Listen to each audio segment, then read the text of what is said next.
जय श्री कृष्णा। भादो शुक्ल पक्ष की पद्मा एकादशी का महात्म्य। युधिष्ठिर ने पूछा, केशव, भाद्रपद मास के शुक्ल पक्ष में जो एकादशी होती है उसका क्या नाम, कौन देवता और कैसी विधि है, ये बताइए। भगवान श्री कृष्ण बोले, राजन, इस विषय में मैं तुम्हें आश्चर्यजनक कथा सुनाता हूँ, जिसे ब्रह्मा जी ने महात्मा नारद से कहा था। नारद जी ने पूछा, चतुर्मुख, आपको नमस्कार है। मैं भगवान विष्णु की आराधना के लिए आपके मुख से ये सुनना चाहता हूँ कि भाद्रपद मास के शुक्ल पक्ष में कौन सी एकादशी होती है।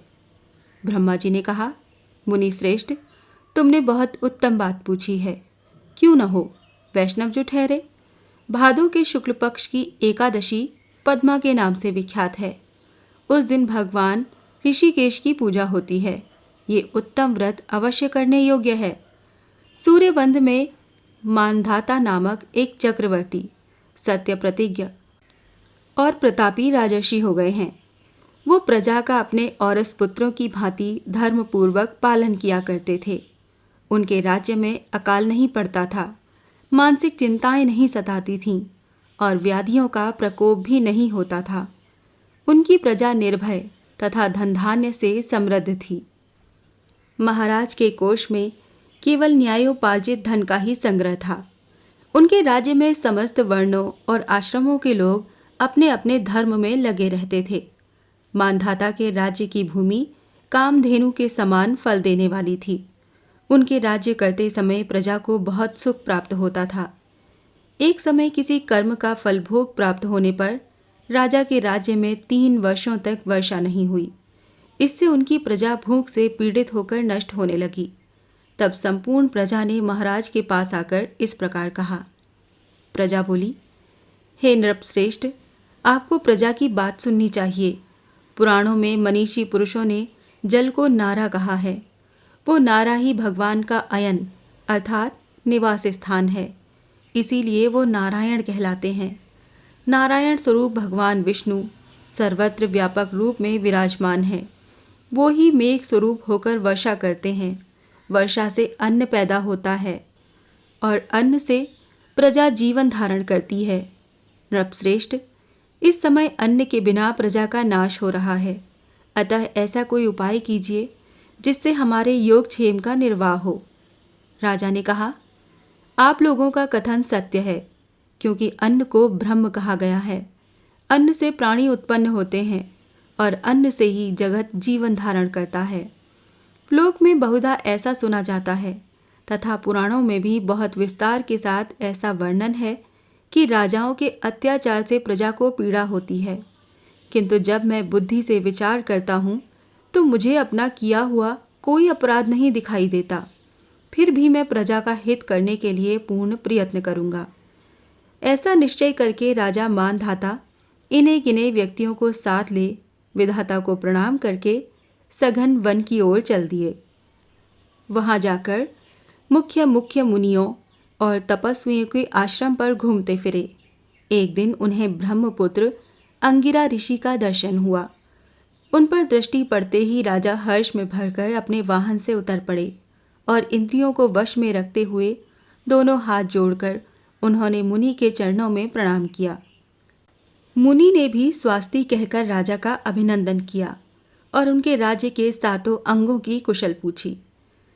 राजा ने अपनी कुशल बताकर मुनि के स्वास्थ्य का समाचार पूछा। मुनि ने राजा को आसन और अर्घ दिया। उन्हें ग्रहण करके जब वो मुनि के समीप बैठे तो उन्होंने इनके आगमन का कारण पूछा। तब राजा ने कहा, भगवन, मैं धर्मानुकूल प्रणाली से पृथ्वी का पालन कर रहा था, फिर भी मेरे राज्य में वर्षा का अभाव हो गया। इसका क्या कारण है, इस बात को मैं नहीं जानता। ऋषि बोले, राजन, ये सब युगों में उत्तम सत्य युग है। इसमें सब लोग परमात्मा के चिंतन में लगे रहते हैं तथा इस समय धर्म अपने चारों चरणों से युक्त होता है। इस युग में केवल ब्राह्मण ही तपस्वी होते हैं, दूसरे लोग नहीं। किंतु महाराज, तुम्हारे राज्य में ये शूद्र तपस्या करता है। इसी कारण मेघ पानी नहीं बरसाते। तुम इसके प्रतीकार का यत्न करो। जिससे ये अनावृष्टि का दोष शांत हो जाए। राजा ने कहा, मुनिवर, एक तो ये तपस्या में लगा है, दूसरे निरपराध है, अतः मैं इसका अनिष्ट नहीं करूँगा। आप उक्त दोष को शांत करने वाले किसी धर्म का उपदेश दीजिए। ऋषि बोले, राजन, यदि ऐसी बात है तो एकादशी का व्रत करो। भाद्रपद मास शुक्ल पक्ष में जो पद्मा नाम से विख्यात एकादशी होती है, उसके व्रत के प्रभाव से निश्चय ही उत्तम वृष्टि होगी। नरेश, तुम अपनी प्रजा और परिजनों के साथ इसका व्रत करो। ऋषि का ये वचन सुनकर राजा अपने घर लौट आए। उन्होंने चारों वर्णों की समस्त प्रजाओं के साथ भादों के शुक्ल पक्ष की पद्मा एकादशी का व्रत किया। इस प्रकार व्रत करने पर मेघ पानी बरसाने लगे, पृथ्वी जल से आप्लावित हो गई और हरी भरी खेती से सुशोभित होने लगी। उस व्रत के प्रभाव से सब लोग सुखी हो गए। भगवान श्री कृष्ण कहते हैं, राजन, इस कारण इस उत्तम व्रत का अनुष्ठान अवश्य करना चाहिए। पद्मा एकादशी के दिन जल से भरे हुए घड़े को वस्त्र से ढककर दही और चावल के साथ ब्राह्मण को दान देना चाहिए। साथ ही छाता और जूता भी देना चाहिए। दान करते समय ये मंत्र का उच्चारण करना चाहिए। नमो नमस्ते गोविंद बुद्ध श्रवण संज्ञक अघोग संशय कृत्वा सर्व सौख्य प्रदो भव भुक्ति मुक्ति प्रदेश्चैव लोकाना सुखदायकः।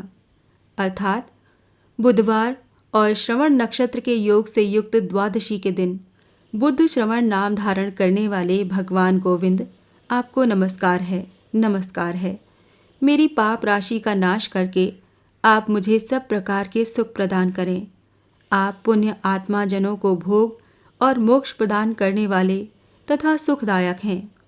राजन, इसके पढ़ने और सुनने से मनुष्य सब पापों से मुक्त हो जाते हैं। ओम नमो भगवते वासुदेवाय नमः।